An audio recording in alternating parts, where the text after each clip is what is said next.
भौरी एक Indian drama है। ये उत्तर प्रदेश के किसी गांव की कहानी है जहां किसी लड़की का पैदा होना किसी अभिशाप से कम नहीं है। कहानी दिखलाती है कि जब इस गांव में एक खूबसूरत लड़की ब्याह कराती है तो गांव के मर्द किसी गिद्ध की तरह उस पर नजर गड़ाए बैठे रहते हैं, जैसे उनके लिए वो केवल मांस का नंगा लूथड़ा हो। कैसे गांव के कुछ रसूखदार लोग उसके साथ सोने की हर जुगत भिड़ाते हैं। इसके लिए वे किसी भी नैतिकता की बखियां उधेड़ सकते हैं। लेकिन इससे पहले कि हम इस कहानी को देखें, अगर आपको मेरा काम पसंद आता है तो वीडियो को लाइक, शेयर और चैनल को सब्सक्राइब कर दें। देश के कोने में एक छोटा सा गांव है। इस गांव में ज्यादातर लोग चौधरी अजमेर सिंह के ईंट भट्टे में मजदूरी का काम किया करते हैं। इसी भट्टे में एक आदमी धनुआ भी काम करता है। 45 साल का है और घर में अकेला रहता है। फिलहाल शादी करने का उसका कोई इरादा नहीं है। उसने ये मान ही लिया था कि वो ताउम्र कुंवारा ही रहेगा, उसे कोई लड़की नहीं मिलेगी। पर गांव के पुजारी ने उसके लिए एक लड़की ढूंढ निकाली। इस लड़की का नाम भौरी है। लगभग 21-22 साल की है। लोगों का कहना है कि वो बड़ी ही मनहूस है। आज तक 3 बार उसकी शादी तय हो चुकी है। एक तो मंडप में ही हार्ट अटैक से मर गया, दूसरा रिश्ता होने के बाद शादी तक भी नहीं जी सका, और तीसरा तो सबसे बदनसीब था, शादी के दिन ही घोड़े से गिरकर मर गया। धनुआ की शादी में आए 5 लोग कुछ खास हैं। एक चौधरी अजमेर सिंह है जो गांव का अकेला रोजगार दाता है।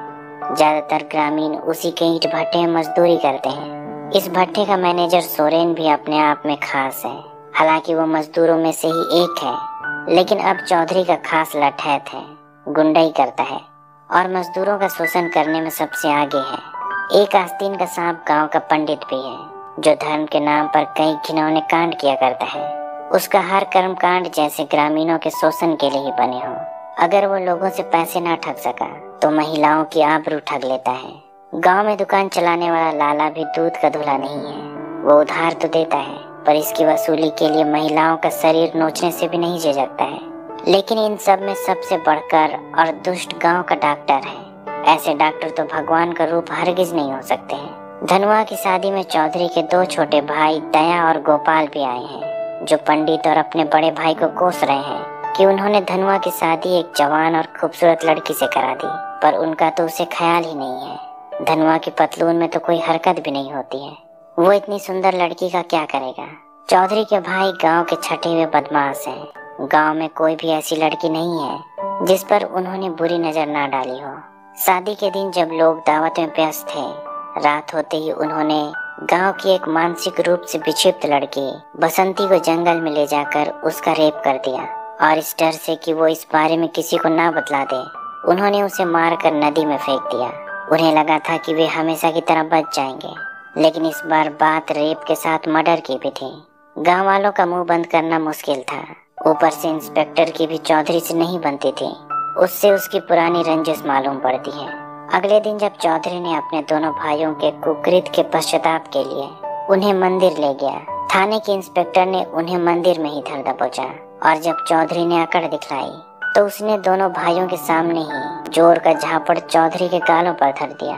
इसके बाद इंस्पेक्टर ने यह साफ साफ कह दिया कि अगर चौधरी तुम्हारी औकात है तो अपने भाइयों की जमानत करा के दिखाए। हालांकि तब इंस्पेक्टर के पास उनके खिलाफ कोई सबूत नहीं थे, लेकिन उसे पता था कि डीएनए की जांच में सब कुछ साफ हो जाएगा। बाद में इंस्पेक्टर ने उन दोनों को थाने में इतना कूटा कि दोनों ने सारी कहानी बक डाली। तब चौधरी ने शहर के वकील से जमानत के लिए सलाह ली, तो वकील ने उसे बतलाया कि इंस्पेक्टर ने उनके भाइयों पर ऐसी ऐसी धाराएं लगाई हैं कि जमानत कराना भी मुश्किल है। लेकिन एक काम किया जा सकता है, जज से सेटिंग करके कुछ उपाय निकाला जा सकता है, पर इसमें ज्यादा पैसे लगेंगे। चौधरी के पास फिलहाल पैसे नहीं थे, पर उसे पंडित ने एक आइडिया दिया कि क्यों ना वो भट्टे के मजदूरों की मजदूरी में से पैसे काट लें। पैसे का जुगाड़ आसानी से हो जाएगा। तब भट्टे में करीब 300 मजदूर काम किया करते थे। अगर सारे मजदूरों की आधी मजदूरी काट ली जाए तो जज को रिश्वत देने के पैसे पूरे हो जाएंगे।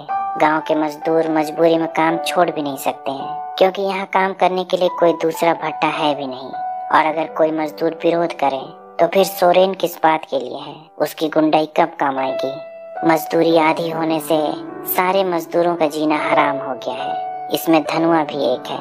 विरोध करने पर उसे उल्टी सीधी बातें सुननी पड़ती है। सोरेन उसे ज्यादा पैसे के लिए अपनी नई नवेली पत्नी को उसके पास भेजने की बात करता है। दूसरी तरफ लाला है जो उधार में सामान देने के बदले भूरी का फायदा उठाना चाहता है, और जब वो चौधरी से मजदूरी के बकाए पैसे मांगता है तो उसे उसकी अश्लील गालियां सुननी पड़ती है। मजदूरी आधी होने से सच में मजदूरों की हालत बड़ी ही खराब है। धनुआ ही अकेला नहीं है। धनुआ के साथ मजदूरी करने वाले एक मजदूर बुधवा का बेटा बीमार है। दवा खरीदने तक के पैसे उनके पास नहीं है। ऐसे में बुधवा की पत्नी मालती को अपने बेटे के इलाज खातिर डॉक्टर के साथ सोकर दवा का बिल भरना पड़ता है। इस बारे में जब भौरी धनुआ को बतलाती है तब वो कहता है कि यही गरीब की किस्मत है, मजबूरी में ऐसा काम करना ही पड़ता है, इसमें उसकी कोई गलती नहीं है। अगले दिन जब धनुआ चौधरी से अपनी बकाया मजदूरी मांगने फिर जाता है तो चौधरी कहता है कि वो अपनी पत्नी को उसके पास भेज दे, उसे मजदूरी यूं मिल जाएगी। तब धनुआ भी पलटकर उससे कहता है कि वो अपनी 7 दिन की मजदूरी छोड़ने के लिए तैयार है, क्यों ना वो अपनी पत्नी को उसके पास भेज दे। इस बात से चौधरी इतना बौखला जाता है कि सोरेन और अपने लठैतों से उसे बुरी तरह पिटवाता है। हालांकि पिटाई से धनुआ की जान तो नहीं गई, लेकिन उसकी हालत खराब है। डॉक्टर ने उसकी मरहम पट्टी कर दी, लेकिन जांच के नाम पर बड़ा बिल थमा दिया। उसे उम्मीद है कि वो मालती की तरह भौरी का भी फायदा उठा सकता है, पर यहाँ उसकी दाल नहीं गलती है। भौरी ने घर में पड़े अनाज को बेचकर उसका सारा पैसा चुका दिया। लोग कहते हैं कि भौरी मनहूस है, इसलिए धनुआ की ये हालत हुई है। कोई भी जो उससे रिश्ता रखता है उस पर अकाल मृत्यु के बादल मंडराने लगते हैं। भौरी को भी ये बात अब सच लगने लगी है, इसलिए वो एक दिन मंदिर जाती है ताकि पंडित से इसका कोई उपाय पूछ सके।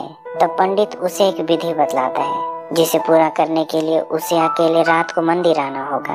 तपस्या कठिन है, वो पहले जान ले। उसे केवल एक वस्त्र पहनकर उसके पास आना होगा।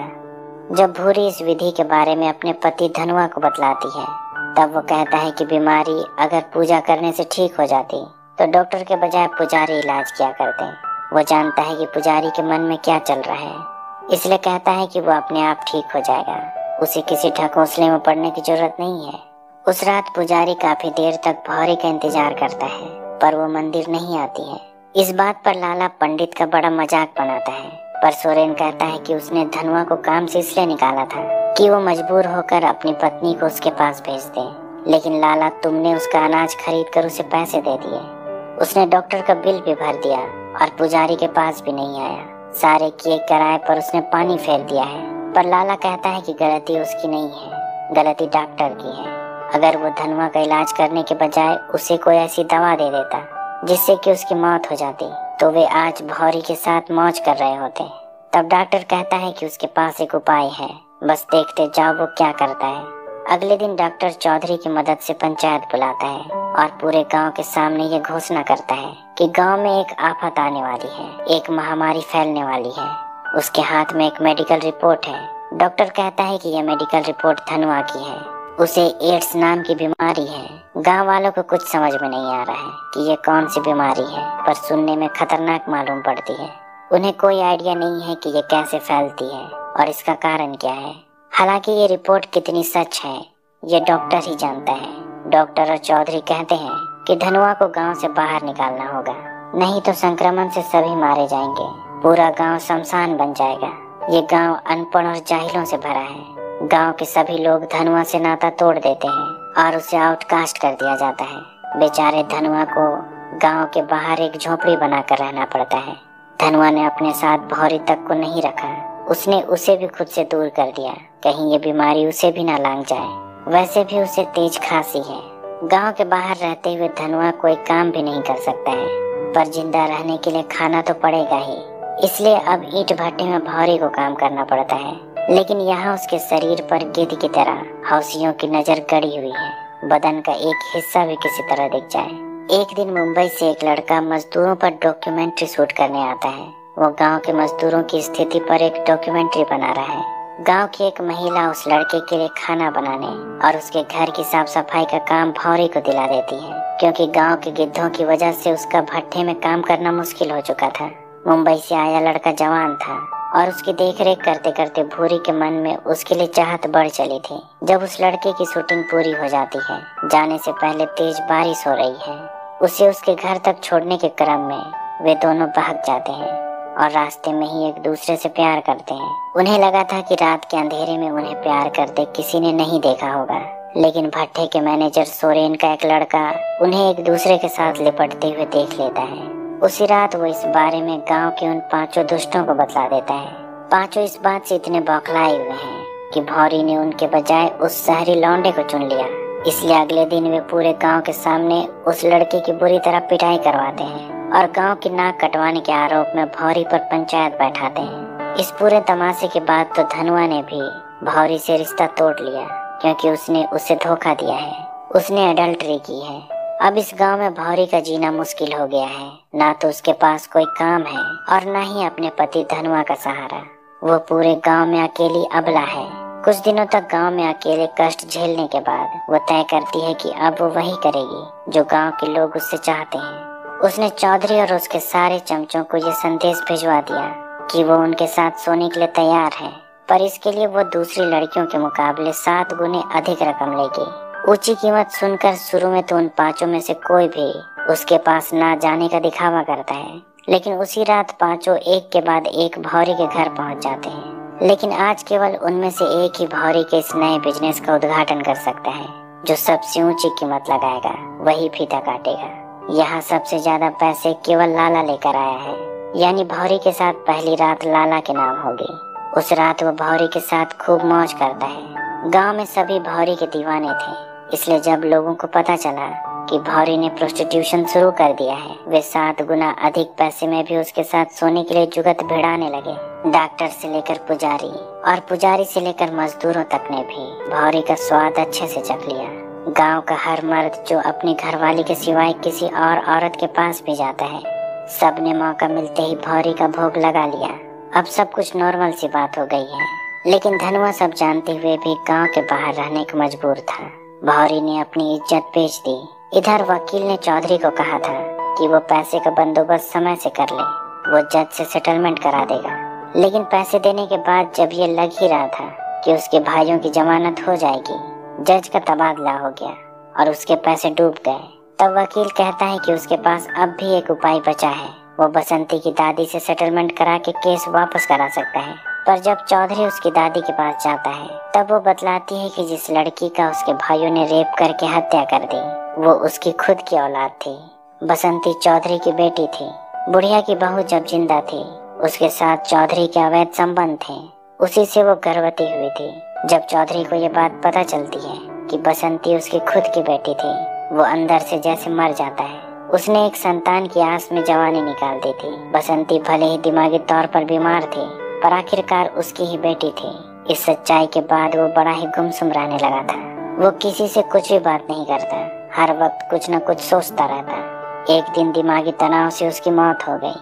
किसी को ये बात समझ में नहीं आई कि चौधरी को अचानक क्या हो गया था, लेकिन उसके मरने के बाद भी गांव में वही सब बदस्तूर जारी है जो चौधरी ने अपने जीते जी पीछे छोड़ा था। डॉक्टर की बेटी कुछ दिनों से बीमार है। अलग अलग तरह की दवाई ट्राई करने के बाद भी उसकी बीमारी बढ़ती ही जा रही है। हमेशा बुखार रहता है। जब वो उसका ब्लड सैंपल शहर भेजता है तो उसे एक बुरी खबर मिलती है, उसकी बेटी को एड्स है। ऐसा कैसे हो सकता है? वो अपनी बेटी को मारता पीटता है और पूछता है कि उसने किसके साथ मुंह काला किया है। तब वो बतलाती है कि क्लिनिक में उसके असिस्टेंट मन्नू से उसका अफेयर था। जब डॉक्टर असिस्टेंट की कुटाई करता है कि वो और किस किस के साथ सोता आया है, तब वो बतलाता है कि वो भौरी के पास जाया करता था, यानी उसे ये बीमारी भौरी से मिली है। मन्नू के मुंह से भौरी का नाम सुनते ही डॉक्टर के चेहरे से रंगत उड़ जाती है, क्योंकि उसने भी भौरी के साथ कई बार मौज किया है। इसका मतलब है कि गांव के दूसरे मर्द भी लाला, पंडित, सोरेन और हर वो आदमी जो भौरी के साथ सो चुका है, इस बीमारी की चपेट में है। डॉक्टर जानता है कि एड्स का इलाज नहीं हो सकता है। कुछ समय बाद वो भी बीमार पड़ेगा और उसकी भी मौत हो जाएगी। जैसे जैसे समय बीत रहा है, गांव में अचानक मौतों की संख्या बढ़ती जा रही है। जब मीडिया में यह बात आती है कि गांव में कोई महामारी फैली है, सबों के खून की जांच की जाती है। 600 की आबादी में 150 लोगों को एड्स हो चुका है। इसमें औरत और मर्द सभी शामिल हैं। जब गांव वालों को पता चलता है कि उन्हें एड्स है, जो शर्तिया तौर पर जान ले लेती है, वे इसके लिए धनुआ को दोषी मानते हैं। क्योंकि डॉक्टर ने पहली बार इस बीमारी का नाम तब लिया था जब कुछ साल पहले धनुआ बीमार पड़ा था। जब गांव वाले मारते पीटते धनुआ को वापस गांव में लाते हैं और उसका खून जांच किया जाता है, पता चलता है कि उसे ये बीमारी है ही नहीं। वो रिपोर्ट फर्जी थी जो उस समय डॉक्टर ने पंचायत के सामने दिखाई थी। असल में भौरी को ये बीमारी धनुआ से नहीं बल्कि उस लड़के से हुई थी जो बम्बई से डॉक्यूमेंट्री शूट करने आया था। इसके बाद भौरी से पूरे गांव में फैल गई। जब गांव में पता चलता है कि डॉक्टर ने पंचायत में झूठ कहा था कि धनुआ को एड्स है, गांव वालों का गुस्सा डॉक्टर और उसके दोस्तों पर टूट पड़ता है जो तब गांव वालों को बहका रहे थे। तब पूरा गांव उन पर भेड़ियों की तरह टूट पड़ता है। आज वे लकड़बग्घों का शिकार कर रहे हैं। पुलिस ने भी गांव वालों को छूट दे दी है। उन्होंने मार मार कर डॉक्टर, लाला, पंडित और सोरेन की हत्या कर दी। लेकिन दूसरी तरफ जब धनुआ को पता चलता है कि भौरी भी बीमार है, वो उसे देखने उसके पास जाता है, लेकिन तब तक उसकी भी मौत हो चुकी है। वो भौरी से नाराज तो था पर अब उसे पूरे सम्मान और प्यार के साथ अंतिम विदाई देता है। ये पूरी कहानी कर्मा के बारे में है। इससे कोई कभी नहीं बच पाया। जो जैसा बोता है वैसा ही काटता है। भले थोड़े समय के लिए लगता है कि दुष्ट जीत रहा है, पर उसका भी अंत होता है। वो भी बुरी मौत मरता है। इसी सीख के साथ ये कहानी खत्म हो जाती है। उम्मीद करता हूँ कि आपको मेरा काम पसंद आया होगा। अगर ऐसा है तो वीडियो को लाइक, शेयर और चैनल को सब्सक्राइब कर दें। अभी तक बने रहने के लिए शुक्रिया।